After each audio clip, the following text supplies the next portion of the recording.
तो मूवी के शुरू में हम एक वायरस के बारे में जानते हैं जिसका नाम रेड वायरस रखा गया है। वो दुनिया में तेजी से फैल रहा है और लोगों को इन्फेक्टेड कर रहा है। जो कोई इस वायरस से इन्फेक्टेड हो जाए उसकी एक आंख रेड हो जाती है, इसीलिए इस वायरस का नाम रेड वायरस है। ये वायरस काफी खतरनाक है। जिसमें ये वायरस फैल रहा है उसकी बॉडी काफी अजीब होती जाती है, यानी कि उसमें इंटरनल चेंजेस आने लगते हैं। इंसान को ज्यादा गुस्सा आता है, वो स्ट्रेस में चला जाता है और पागलों की तरह बिहेव करता है। उसका खुद पे कंट्रोल ही नहीं रहता। अब जिस जगह ये वायरस फैल रहा था वहाँ के लोग काफी पागल होते जा रहे थे, जिसकी वजह से उनकी सराउंडिंग को भी उनसे खतरा था। तो गवर्नमेंट उस जगह को सील कर देती है और आहिस्ता आहिस्ता करके उस वायरस पे काबू पाने की कोशिश करती है। लेकिन अभी भी पूरी तरह से ये वायरस खत्म नहीं हुआ था। जिस आदमी को ये वायरस लग जाता वो बहुत ज्यादा क्रूअल और बुरा इंसान बन जाता। वो दूसरे लोगों को मारने लगता। उसका हर वक्त यही दिल चाहता कि वो लोगों को मारे, हर तरफ तबाही मचाए। अब यहाँ से मूवी की रियल स्टोरी स्टार्ट होती है। हमें एक ऐसा आदमी दिखाया जाता है जिस पर वायरस ने पूरा कंट्रोल कर लिया था और उस वायरस ने उस आदमी से एक मर्डर भी करवा दिया। अब उस आदमी का केस कोर्ट तक जाता है।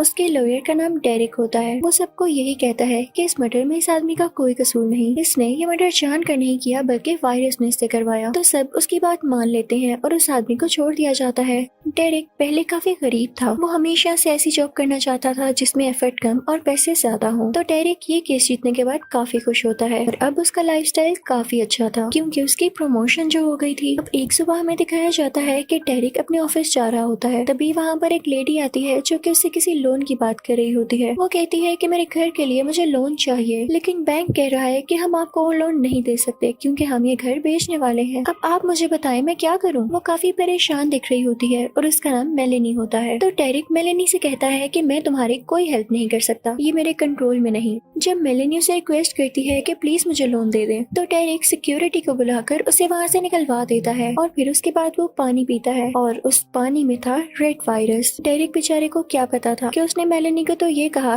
कि मेरा इस पर कंट्रोल नहीं कि मैं आपको लोन दूं, लेकिन वो अब सच में हर कंट्रोल खोने वाला था। तभी डेरिक को एक और न्यूज मिलती है। उसे बताया जाता है कि कंपनी के कुछ केसेस में खराबी हुई है और डेरिक को इस चीज का रिस्पॉन्सिबल कहा जाता है। डेरिक काफी हैरान होता है और कहता है कि मेरा उस कंपनी से कोई लेना देना है ही नहीं, तो मुझे क्यों रिस्पॉन्सिबल ठहराया जा रहा है। इनफैक्ट उस कंपनी का बॉस अच्छा आदमी नहीं था और उसकी पर्सनल असिस्टेंट भी। डेरिक पर जो ब्लेम आया वो उस कंपनी के ओनर की पर्सनल असिस्टेंट नहीं लगाया था। डेरिक को ये बात बहुत बुरी लगती है। वो फौरन से उस लड़की से मिलने जाता है। उसके छोटे बाल होते हैं। वो उससे कहता है कि तुम्हें जरा शर्म नहीं आई ब्लेम लगाते हुए। तो वो लड़की उसकी बातों को सीरियस ही नहीं लेती क्योंकि दुनिया में आज भी ऐसे लोग हैं जो कि अपनी गलती मानते ही नहीं, बड़ी सफाई से दूसरों पर ब्लेम लगाते रहते हैं। वो असिस्टेंट डेरिक से कहती है कि तुम्हें मेरे बॉस से ही मिलना होगा, वो तुम्हें बुला रहे हैं, यानी उस कंपनी का ओनर। अब डेरिक और ये असिस्टेंट एलिवेटर में बॉस के फ्लोर तक जाते हैं, लेकिन वहाँ तक जाने के लिए एक की कार्ड की जरूरत होती है जो कि सिर्फ बॉस के असिस्टेंट के पास होता है। ये लोग उस असिस्टेंट के बॉस के पास जाते हैं। अब वो बॉस डेरिक को बहुत बुरा भला कहने लगता है। वो डेरिक की किसी बात पर यकीन ही नहीं कर रहा था क्योंकि जो उसकी असिस्टेंट ने उसे बताया उसे वही ठीक लग रहा था। जब ये बात डेरिक के हेड को पता चलती है तो डेरिक को जॉब से निकाल दिया जाता है। अब डेरिक काफी लोगों से हेल्प मांगता है कि मेरी कोई गलती नहीं है, मेरी हेल्प करो,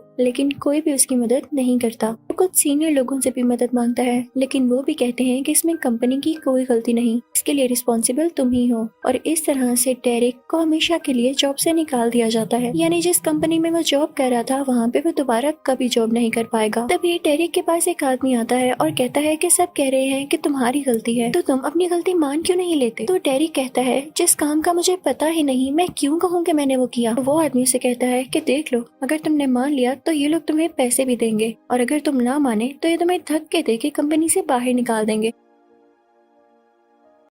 डेरिक काफी परेशान हो जाता है और वो कहता है कि मैं कभी नहीं कहूंगा कि ये मैंने किया क्योंकि मैं गलती पर हूँ ही नहीं। तो अब डेरिक को धक्के देकर कंपनी से और उस बिल्डिंग से बाहर निकाल दिया जाता है। लेकिन तभी वहाँ पर कुछ लोग आते हैं जिनमें कुछ डॉक्टर्स और पुलिस वाले होते हैं। वो उन सब लोगों से कहते हैं कि अपनी बिल्डिंग के अंदर ही रहो क्योंकि उनको खबर मिली थी कि इस बिल्डिंग में वो वायरस आ चुका है। तो वो बिल्डिंग को सील करने आए थे और जो बिल्डिंग के अंदर था वो उन्हें भी अंदर ही रहने देते हैं। वो कहते हैं कि 8 घंटे तक आप लोग बाहर नहीं आ सकते क्योंकि अगर कोई इन्फेक्टेड हो गया है तो वो अंदर ही रहे, बाहर आकर दूसरे लोगों को इन्फेक्टेड ना करे। अंदर जो लोग थे वो बहुत घबरा रहे थे, बहुत डर रहे थे कि अगर हम में से कोई इन्फेक्टेड हुआ तो वो तो हम पर अटैक कर देगा, क्योंकि उसका खुद पर कोई कंट्रोल नहीं है। हम जैसे कि मूवी के शुरू में हमने देखा कि डेरिक ने जो पानी पिया था उसमें वो रेड वायरस था, तो डेरिक डेफिनेटली अब इन्फेक्टेड हो चुका था। और देखते ही देखते कुछ टाइम में डेरिक की आंख रेड हो जाती है, उसका खुद पर कंट्रोल नहीं रहता और वो बिल्कुल पागलों की तरह बिहेव करने लगता है। उसके सामने एक आदमी खड़ा होता है जिस पर वो अटैक करने लगता है, लेकिन उसका हाथ पकड़ लिया जाता है। इसे लग रहा था जैसे डेरिक में काफी ज्यादा पावर आ गई हो और वो किसी के मना करने से मना नहीं हो रहा था। वो कहता है कि जिस कंपनी ने मुझ पर इल्जाम लगाया मुझे उसके बॉस से मिलना है। जब उस बॉस को ये बात पता चलती है तो वो डेरिक को ऊपर नहीं आने देता,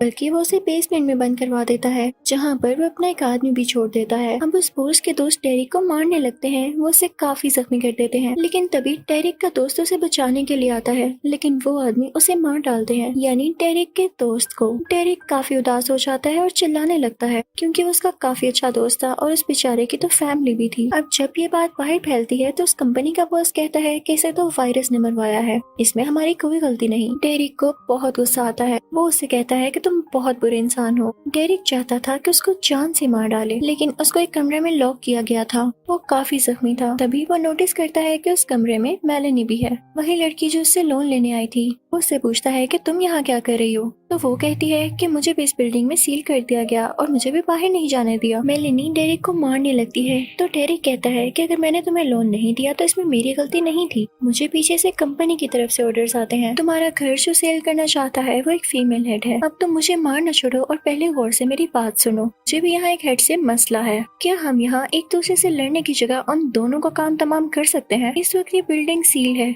अंदर ना तो कोई आ सकता है और ना यहाँ से कोई जा सकता है। अगर हम उन्हें अपनी ट्रैप में फंसा लें तो वो बाहर भी नहीं जा सकेंगे, और अगर हमने उन्हें मार दिया बाहर से पुलिस भी नहीं आ सकेगी। सबको यही लगेगा कि मर्डर्स वायरस करवा रहा है, तो ये हमारे पास एक अच्छा चांस है। वो दोनों इस प्लान को डन करते हैं, लेकिन अब एक बड़ा इशू ये था कि ये लोग इस रूम से बाहर कैसे आते। लेकिन तभी वो बॉस अपने 2 आदमी भेजता है डेरिक को मारने के लिए, लेकिन डेरिक को तो मौका चाहिए था, उल्टा उन्हीं 2 आदमियों को मार डालता है, क्योंकि वो बहुत एग्रेसिव और बहुत पावरफुल हो चुका था। अब वो दोनों बैठ के प्लान करने लगते हैं कि हम बॉस तक कैसे पहुंचे, क्योंकि बॉस के फ्लोर तक पहुंचने के लिए की कार्ड चाहिए होता है, जो कि मैंने आपको पहले भी बताया कि वो सिर्फ उसकी असिस्टेंट के पास है। अब एक और बात कि उस बॉस के असिस्टेंट तक पहुंचने के लिए भी एक की कार्ड की जरूरत होती है, और वो की कार्ड डेरिक के दोस्त के पास है, तो यानी कि इस तरह से वो उस बॉस तक पहुंच सकते हैं। ये लोग उस रूम से बाहर आ चुके थे जब डेरिक उस आदमी के पास जा रहा होता है जिसके पास असिस्टेंट तक जाने के लिए की कार्ड होता है। तो रास्ते में उसे बहुत से दुश्मन मिलते हैं जो कि बॉस ने उसके पीछे लगा रखे थे। उसके अलावा वहाँ पर काफी ऐसे लोग थे जिनमें वायरस फैल चुका था और वो उन पर अटैक करना चाहते थे। डेरिक और मेलेनी जैसे तैसे करके उस रूम तक पहुंच जाते हैं। डेरिक उस आदमी की टेबल से वो की कार्ड उठाने लगता है ताकि उस असिस्टेंट तक पहुंच सके, लेकिन वो आदमी उसको अपना की कार्ड उठाने नहीं देता। यहाँ हम पर ये रिवील होता है कि वो आदमी भी डेरिक के साथ सिंसियर नहीं था। डेरिक जैसे ही वो कार्ड उठाने लगता है तो उसके हाथ के ऊपर सीजर से स्टैब कर देता है। अब मेलेनी और डेरिक उस आदमी से बहुत लड़ाई करते हैं और फाइनली मेलेनी उस आदमी को मार डालती है। डेरिक वहाँ से वो की कार्ड उठा लेता है, लेकिन उस बॉस की भी हर खबर पर नजर थी। उसे पता चल चुका था कि डेरिक नेक्स्ट कार्ड लेने अब उसके असिस्टेंट के पास आएगा,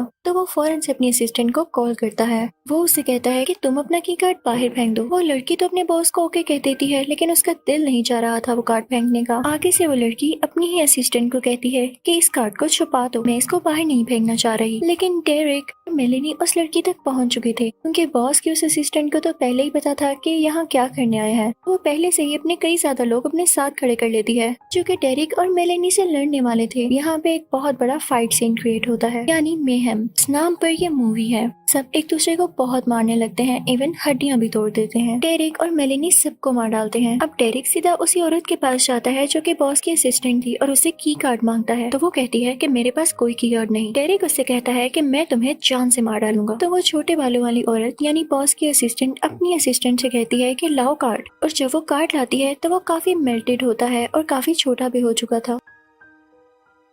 जूनियर असिस्टेंट अपनी सीनियर असिस्टेंट को बताती है कि मैंने इसे माइक्रोवेव में पिघला दिया। तो छोटे बालों वाली औरत अपनी असिस्टेंट से पूछती है कि ऐसा तुमने क्यों किया। तो वो जूनियर असिस्टेंट उसे बताती है कि असल में बॉस ने मुझसे पहले ही बात कर ली थी, उनको तुम पर यकीन नहीं था कि तुम कार्ड फेंकोगी, तो उन्होंने मुझे ऑर्डर दिया था कि मैं इस कार्ड को माइक्रोवेव कर दूं, और असल में मैं सीनियर असिस्टेंट हूँ और तुम जूनियर। और ये कह के वो उस छोटे बालों वाली औरत को मार डालती है। यानी बेशक यहाँ पे वो असिस्टेंट मारी गई, लेकिन डेरिक और मेलेनी के हाथ वो कार्ड नहीं आया था, इसलिए वो उस बॉस तक नहीं जा सकते थे। तो डेरिक और मेलेनी एक साथ बैठे होते हैं और डेरिक के हाथ में कुछ डॉक्यूमेंट्स होते हैं। वो मेलेनी से कहता है कि तुम्हें अपने घर के लिए कुछ लोन चाहिए ना, अगर इन डॉक्यूमेंट्स पर कोई हेड साइन कर दे तो तुम्हारा ये मसला हल हो सकता है, यानी तुम्हें लोन मिल सकता है। फिर डेरिक और मेलेनी एक प्लान बनाते हैं। वो कहते हैं कि हम उस फीमेल हेड के कंप्यूटर से सारा डाटा हैक कर लेंगे, फिर उसे ब्लैकमेल करेंगे कि वो अपने की कार्ड के साथ नीचे आए, क्योंकि बॉस तक जाने के लिए दूसरा की कार्ड भी था जो किसी फीमेल हेड के पास था। अब वो लोग इस प्लान को फॉलो करते हुए इस कंपनी के टेक्नीशियन के पास जाते हैं। वो डेरिक का साथ ही होता है, तो वो उस फीमेल हेड के कंप्यूटर का सारा डाटा अपने पास कॉपी कर लेता है और उसके कंप्यूटर से इरेज कर देता है। फिर उसके बाद डेरिक फीमेल हेड से वही कहता है कि अपने की कार्ड के साथ नीचे आओ, और फीमेल हेड को ऐसा करना पड़ता है क्योंकि वो डाटा बहुत जरूरी था। अगर वो लॉस हो जाता तो उन्हें कई ज्यादा बिलियंस का लॉस हो सकता था। वो फीमेल हेड डेरिक और मेलेनी के सामने बैठी होती है,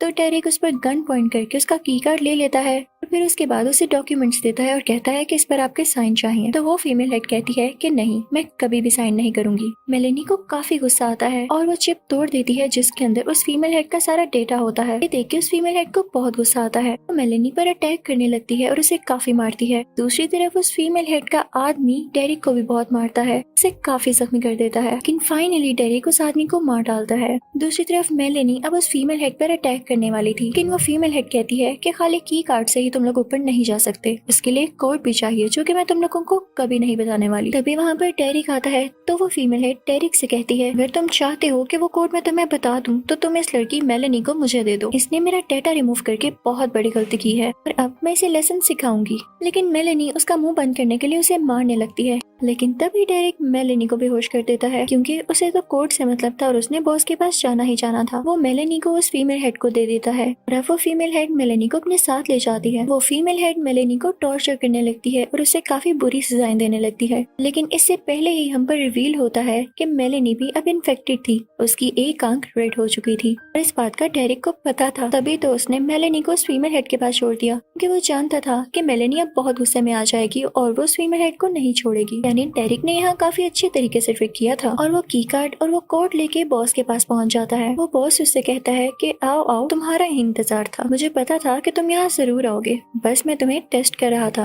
अब जैसा कि तुम यहाँ पर आ चुके हो तो मैं तुम्हें एक ऑफर करता हूँ जो कि बहुत लाजवाब है, बहुत बड़ी ऑफर है। अगर तुम्हें मेरे साथ पार्टनरशिप चाहिए और मेरी कंपनी में मेरा पार्टनर बनना है तो हाँ कह दो, मैं तुम्हें बहुत पैसा दे सकता हूँ, तुम बहुत ज्यादा रिच हो सकते हो। यानी यहाँ पर बॉस डेरिक को इतना ज्यादा पैसा ऑफर कर रहा था कि अगर डेरिक की जगह कोई भी होता तो आंखें बंद करके हाँ कह देता, लेकिन डेरिक काफी सोचने के बाद उसे ना कह देता है क्योंकि वो यहाँ इसलिए नहीं आया था, वो तो अपना बदला लेने आया था। तो बॉस कहता है कि अच्छा तुमने मेरी ऑफर को मना किया तो फिर मेरे पास एक आखिरी ऑप्शन ही बची है, हम दोनों फाइट करेंगे, यानी मेहम, बहुत बड़ी फाइट जिसमें किसी की जान भी जा सकती है। अब इन दोनों की लड़ाई स्टार्ट होती है। बॉस डेरिक को बहुत मारता है लेकिन बाद में डेरिक बॉस का बुरा हाल कर देता है। वो दोनों बहुत बुरी तरह लड़ते हैं, दूसरे को पंचेस मारते हैं और डेरिक तो बॉस की हड्डियां तक तोड़ देता है। और उसके बाद वो पास खड़े लोगों से पूछता है कि बताओ इस मेहम में कौन जीता। अब क्योंकि बॉस की हालत काफी खराब थी वो उठ भी नहीं सकता था, ऑब्वियसली सबको यही कहना पड़ता है कि डेरिक तुम जीते हो, क्योंकि अगर वो बॉस का नाम ना भी लेते तो बॉस अब उनका कुछ नहीं बिगाड़ सकता था क्योंकि वो बहुत बुरी तरह से जख्मी था। तो डेरिक उसको उठाकर नीचे फेंक देता है। अब डेरिक सबसे गुस्से से बोलने लगता है कि तुम्हारे बॉस को तो मैंने मार दिया और तुम लोगों को भी मार सकता हूँ, और अगर मैं इस कंपनी का बॉस बनूं तो क्या किसी को कोई मसला होगा। तो सब लोग चुप रहते हैं क्योंकि वो डेरिक की फाइट देख के काफी डर गए थे और उन्हें अपनी जान प्यारी थी। अब यहाँ पर डेरिक खुद को इस कंपनी का बॉस बना लेता है, यानी सबसे अपर पोजीशन पर होता है वो इस वक्त। वो मेलेनी के डॉक्यूमेंट्स लेता है जिस पर साइन होते ही उसे लोन मिलने वाला था। डेरिक उस पर साइन कर देता है, यानी अब मेलेनी जो चाहती थी वैसा हो जाएगा। ऐसा करते ही वो रिजाइन दे देता है, यानी अब उसका काम भी पूरा हो चुका था और मेलेनी का भी। उसने अपना बदला ले लिया था और मेलेनी को भी लोन मिल चुका था। फिर उसके बाद वो नीचे आता है। डेरिक मेलेनी का हाथ पकड़ता है और इस बिल्डिंग से बाहर आ जाता है। अब वो लोग कहते हैं कि बेशक हमें ये वायरस है लेकिन हमें इसको कंट्रोल करना आ गया है, हमने इस वायरस का अच्छा यूज किया बुरे लोगों को मारकर। इसी के साथ ये मूवी यही एंड हो जाती है। Thank you for watching.